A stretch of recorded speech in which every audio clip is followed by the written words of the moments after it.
तो बच्चों, मेरे क्लास में आप सभी का हार्दिक स्वागत है। आज हम लोग पढ़ेंगे धर्मवीर भारती जी द्वारा रचित अंधा युग शीर्षक नाटक के 5वें भाग अंतराल, पंख, पहिए और पट्टियां। आज मैं इसकी व्याख्या को पढ़ाने जा रही हूँ।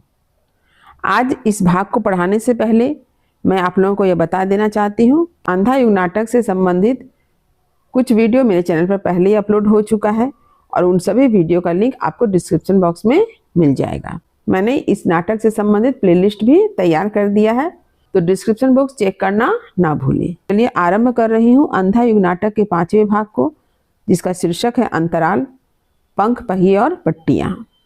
इस भाग का सारांश आपको इस वीडियो के अंत में मिल जाएगा, तो वीडियो को आरंभ से लेकर अंत तक जरूर देखें और पूरी पंक्ति के अर्थ को अच्छी तरह से समझें। जिस बूढ़े याचक को अश्वत्थामा ने मार दिया था, देखिए, तो इस भाग में बूढ़े याचक की प्रेतात्मा का प्रवेश होता है। वृद्ध याचक प्रवेश करता है।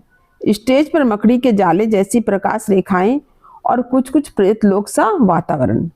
तो जब वृद्ध याचक प्रवेश करता है स्टेज पर, तो हम लोग क्या देखते हैं कि स्टेज पर जो है मकड़ी के जाले जैसी माने महीन महीन प्रकाश की रेखाएं फैली हुई है और वहां का वातावरण कैसा है? प्रेत लोक की भांति है, यानी भयावह है, डरावना है।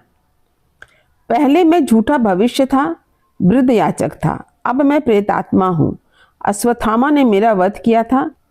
तो यहाँ पर वृद्ध याचक कहता है कि मैं झूठा भविष्य था, वृद्ध याचक था।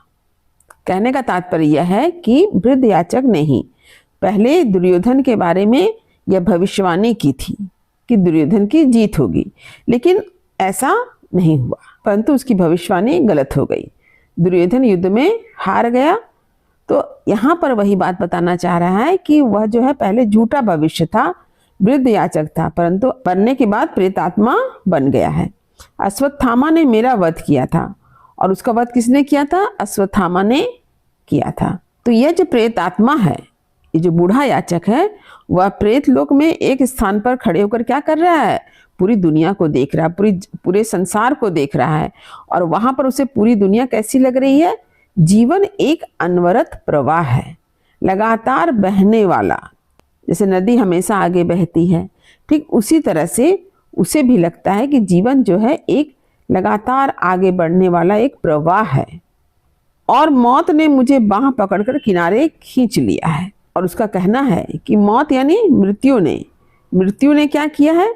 उसके बांह को पकड़कर उसे उस जीवन से बाहर निकाल दिया, यानी उसे मृत्यु प्रदान किया है, उसे जिंदगी से, जीवन से दूर कर दिया है।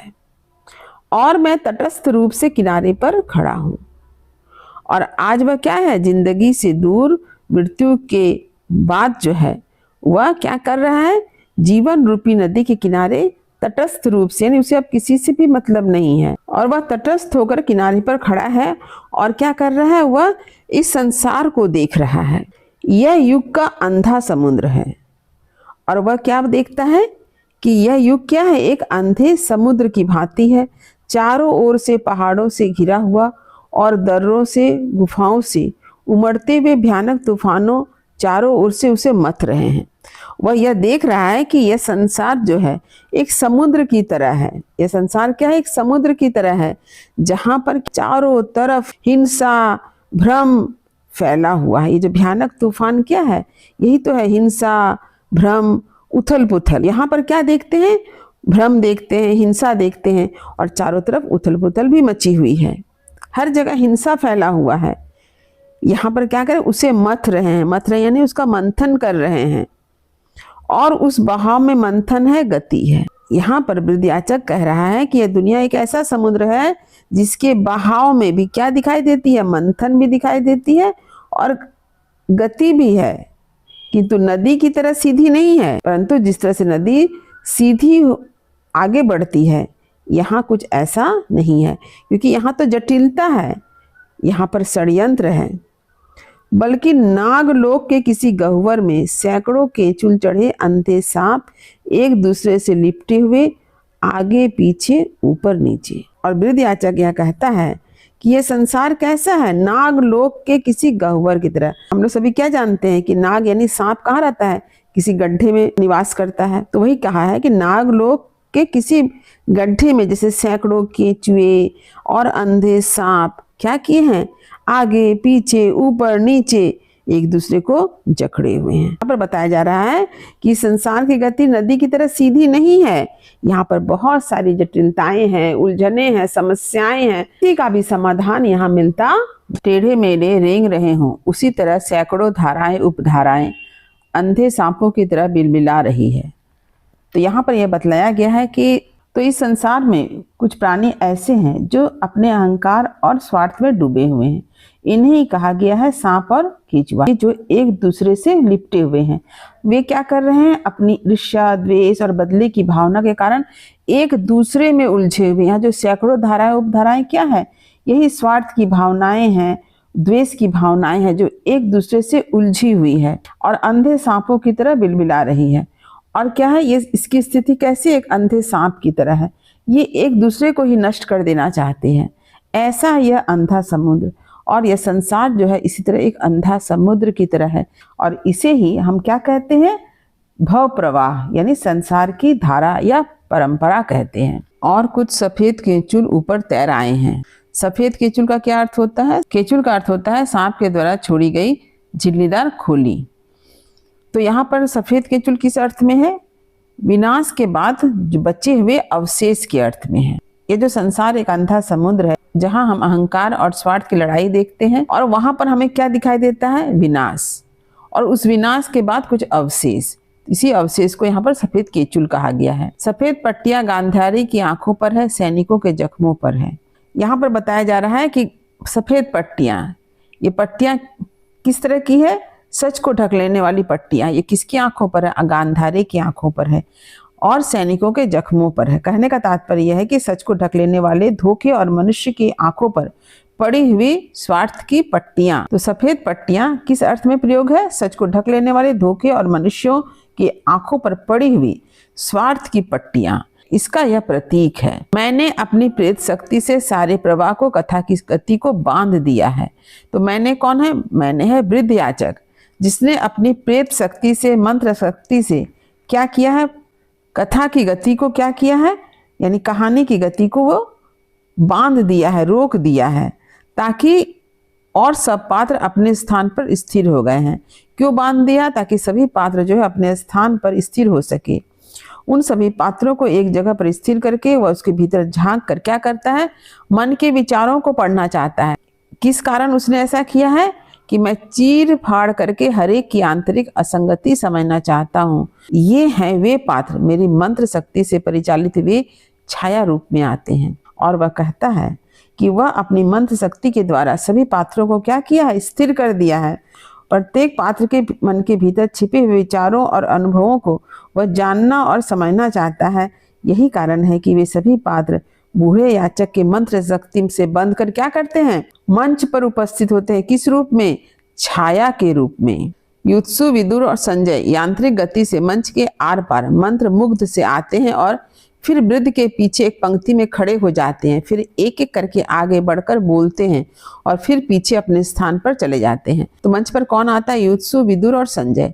एक यांत्रिक गति से, एक मशीनी गति के साथ आता है। क्या करता है, वृद्ध याचक के पीछे एक पंक्ति में खड़े हो जाता है और सभी एक एक करके आगे बढ़ते हैं और अपना परिचय देते हैं, अपने बारे में बतलाते हैं और पुनः पीछे अपने स्थान पर चले जाते हैं। तो सबसे पहले कौन आता है, युत्सु।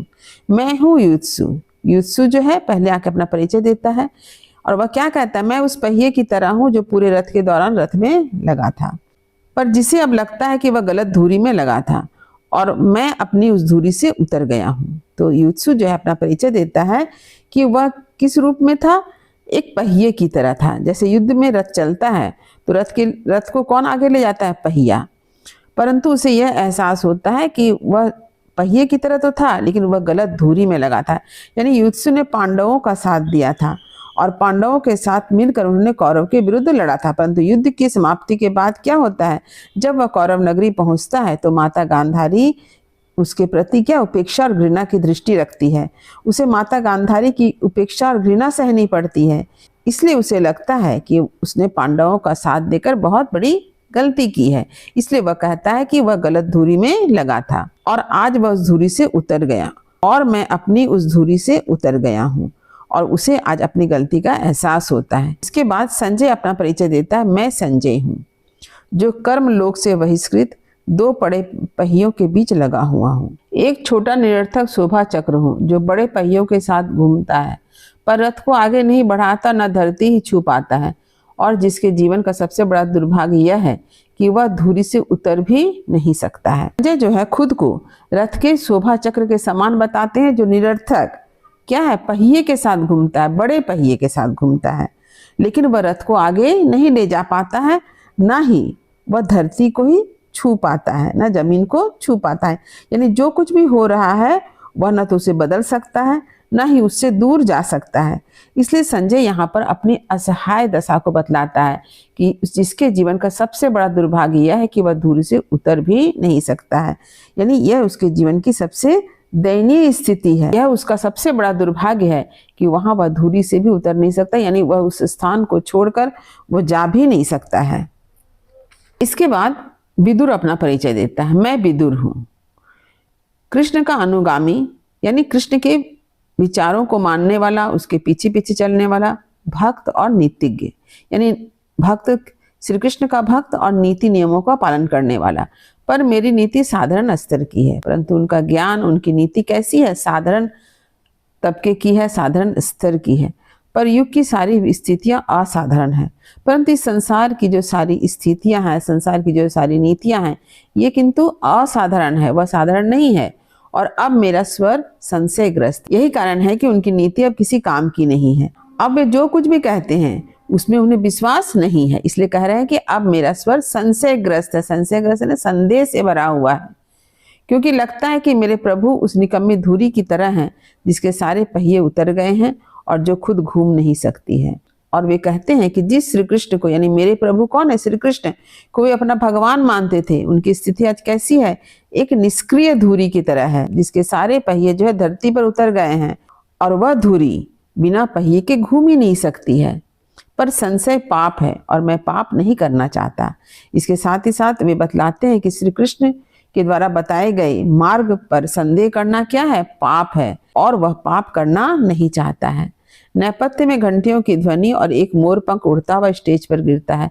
वृद्ध उसे उठाकर कहता है, तभी जो है नेपथ्य यानी पर्दे के पीछे जो है घंटियों की ध्वनि सुनाई देती है और एक मोर का पंख उड़ता हुआ कहाँ आकर गिरता है, स्टेज पर।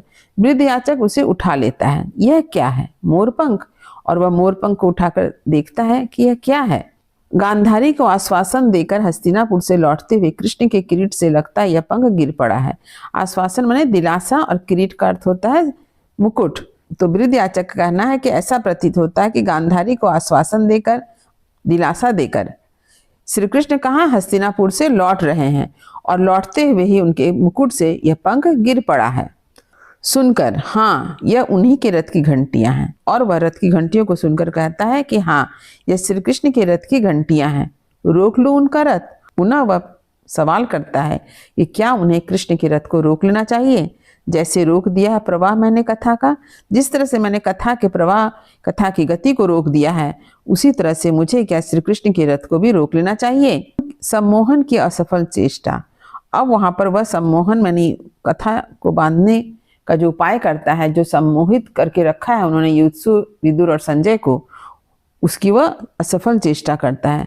नहीं, उसमें सारे समय के प्रवाह की मर्यादा बंध जाती है, बांध नहीं सकता हूं उनको मैं। वृद्ध याचक कहता है कि श्री कृष्ण को बांधना यानी समय के प्रवाह की मर्यादा को बांधना है, और जिसे मैं कभी बांध नहीं सकता हूं।